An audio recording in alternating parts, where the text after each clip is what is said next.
Welcome, everyone.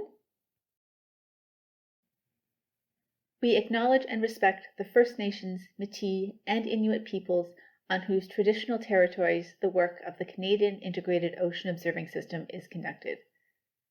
Dalhousie University in Halifax, from where I am speaking, is located in Mi'kma'ki, the ancestral and unceded territory of the Mi'kmaq. We strive for respectful relationships with all Indigenous peoples as we search for collective healing, true reconciliation, and honoring these beautiful lands and seas together. My name is Shayla Fitzsimmons, and I'm the Executive Director of the Atlantic Regional Association of the Canadian Integrated Ocean Observing System, or CIOOS Atlantic for short. Myself and my co-presenter, MaryJane Proulx, will be speaking today about a project that we undertook in 2020 and 2021 to explore the potential for partnerships with Indigenous knowledge and ocean observing systems. But before we dive into the project itself, I'm just going to provide a little background on CIOOS to provide some context. So in the last several years, there's been some really significant advances in technology, and we've really very quickly moved from a time of data scarcity to a time of data plenty. Across Canada, there's these tremendous amounts of ocean data being collected across multiple sectors, yet so much of it's used in isolation or just for a limited time, and there's no ability for it to be discovered or potentially reused by others. And this really limits the long-term value of the data and creates a gap that CIOOS is working to fill. And we're doing that by bringing together and leveraging existing ocean observing data in Canada into a single coordinated system. Since our launch in 2019, we've engaged with both data collectors and data users across multiple sectors to ensure that we're creating an online and open access portal for ocean observing data in Canada that works for Canadians. CIOOS is currently made up of 3 regional associations located in the Pacific, the Gulf of St. Lawrence, and the Atlantic. And this allows this national initiative to respond to the distinct needs of the different regions. So each regional association is regionally tailored but nationally consistent. And from the very start, all members of CIOOS have recognized the importance of meaningfully and appropriately engaging and partnering with Indigenous peoples across Canada. We've read the United Nations Declaration on the Rights of Indigenous Peoples. We've read the Aha Hanua Declaration from Ocean Obs 19, and we want to answer these calls. So we're continually seeking to understand how we can build these relationships, to actually build them, and then to share our approach and our results with the broader ocean observing and research community in Canada and abroad. So as part of this effort, CIOOS Atlantic received funding from the Ocean Frontier Institute and Canada's Ocean Supercluster as part of the OFI Seed Fund initiative to develop a literature review and workshop which explored ways to bring together Indigenous and Western knowledge systems for coastal and ocean observing systems. I am now going to pass this on to MaryJane to speak about the literature review. I would like to start off by acknowledging that the land I am situated is Treaty 20 of Michi-Saagiq Territory and in the traditional territory of the Michi-Saagiq and Chippewa Nations, collectively known as the Williams Treaties First Nations, which include Curve Lake, Hiawatha, Alderville, Scugog Island, Rama, Bessaley, and Georgina Island First Nations. I recognize that Williams Treaties First Nations are the stewards and caretakers of these lands and waters, and they continue to maintain this responsibility to ensure their health and integrity for generations to come. Ani, hello. My name is MaryJane Proulx, and I am an Anishinaabe Scottish Quay located in Nogo-Jiwanong, or Peterborough, Ontario, which is just north of Toronto. I had the opportunity to work as a research assistant with CIOOS Atlantic the summer of 2020 in between my studies. At the time, I had recently graduated from the Ecosystem Management program at Fleming College and received a degree from Trent University in Indigenous Environmental Sciences and History. I was also in the Museum Management and Curatorship program awaiting an internship with the Haida Gwaii Museum. Currently, I am working for the Canadian Canoe Museum as Exhibits Project Coordinator, working with Indigenous communities across Turtle Island to design a new museum. I have an interest in repatriation and the return of cultural objects to Indigenous communities. I also have a background in GIS and the mapping of place-based knowledge. I'm very honored and inspired to be here today, and I'm looking forward to sharing with you my experiences with CIOOS Atlantic. Through this research project, I was able to dive into the realm of traditional ecological knowledge and Indigenous data sovereignty. The objectives of the literature review included to reveal cases where traditional ecological knowledge had been collected, digitized, and made open under some or all of the FAIR data principles, to identify the important enabling factors that contributed to successful outcomes in digitization, and lastly, to identify and explore any risks and limitations with the digitization of traditional ecological knowledge, and to provide recommendations for CIOOS Atlantic to consider based on my research. The process for my research began with orienting myself. This involved looking through existing CIOOS research, local guidelines and cultural protocols, and reviewing resources already put in place for researchers looking to partner with Indigenous nations. This included the Mi'kmaq Ethics Watch Research Guidelines and Assembly of First Nations Ethics Guide on Research. I then reviewed successful projects between Indigenous nations and Western science-based institutions. Finally, I had the opportunity to speak with different organizations and communities who have had experience with partnering Western-based science institutions with traditional knowledge holders. There are many amazing projects using GIS and place-based maps to support traditional knowledge transmission among communities. I worked with CIOOS Atlantic to review guidelines and successful projects that they might pull from. Intellectual property ownership and Indigenous data sovereignty were two major themes that reoccurred throughout my research. The FAIR data principles need to be carefully considered when making sensitive data openly accessible and available. Where is the data going? What is it being used for?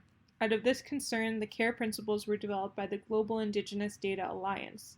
This became an important consideration to address throughout my literature review.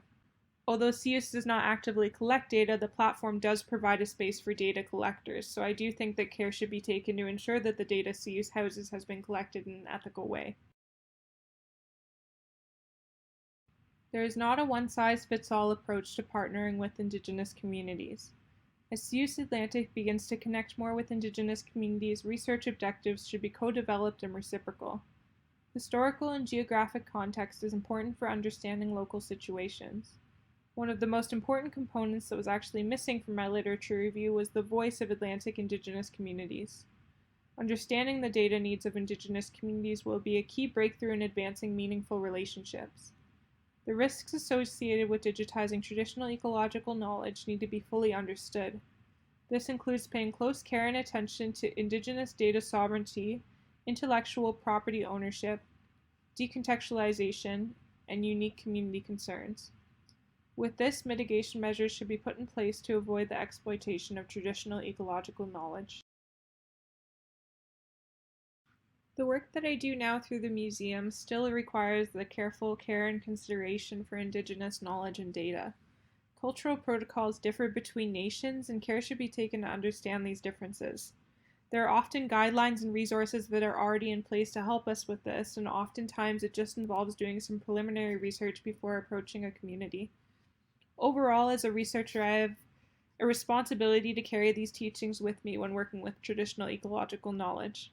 Miigwech for listening. I am now going to pass this on to Shayla to talk about some of CIOOS's outcomes from the literature review. Although the results of the literature review are really heavily focused on CIOOS Atlantic, the outcomes are also really easily translated into something that's more broadly applicable. And in fact, we actually did this last year when we published a paper in Frontiers of Marine Science based on this review.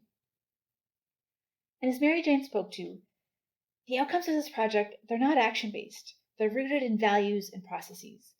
And we've really worked hard to reflect that in our perceptions and beliefs at CIOOS Atlantic. Within CIOOS, our mandate is open data. We want data to be fair, findable, accessible, interoperable, and reusable, and open, available to all without restriction. But this isn't consistent with the needs of Indigenous communities, and it doesn't provide them an avenue to have sovereignty over their own data. So we really work to be constantly reflective of our actions and to consider how this open data mandate can be balanced with supporting Indigenous communities and how we can work with traditional ecological knowledge in ways that are both appropriate and ethical. And as with many organizations, unfortunately, we're not immune to limits in funding and time that can really challenge our sincere desire for meaningful relationships and engagement. But that just means we need to be very mindful of what we're doing, to step outside of those funding timelines, those deliverables, those scopings, so that we can create the trust and the long-lasting relationships that are so important. We're really seeking to understand the needs of our local Indigenous communities, and using the best practices that arose from this project, allow that to guide our objectives. Part of this is investigating and considering methodologies that provide the necessary context, because Indigenous knowledge systems, they're more than simply points of data. They're holistic. They have histories and understandings and teachings embedded in them, and without context, only part of the story is being told. And that's one of the things that this work really brought home, is how, with traditional knowledge, the means of transmission are as important as the story itself. One concrete commitment that CIOOS Atlantic has made, and more broadly across CIOOS as well, is to continue educating ourselves about Indigenous data sovereignty by offering all staff access to OCAP training. The First Nations principles of ownership, control, access, and possession, more commonly known as OCAP, assert that First Nations have control over data collection processes and that they own and control how this information can be used. As CIOOS staff and partners across the country, including within CIOOS Atlantic, continue to develop relationships with their local Indigenous governments and communities, staff are also contributing to activities being undertaken by CIOOS partners on a national scale. These activities will be common across the regional associations and will constitute national best practices for the system. These include items like implementation of the CARE principles, or investigating how traditional labels like local contexts might be applied to datasets. And as we move into a new fiscal year, this marks a new phase of CIOOS, and there are planning exercises underway that include a significant focus on Indigenous engagement.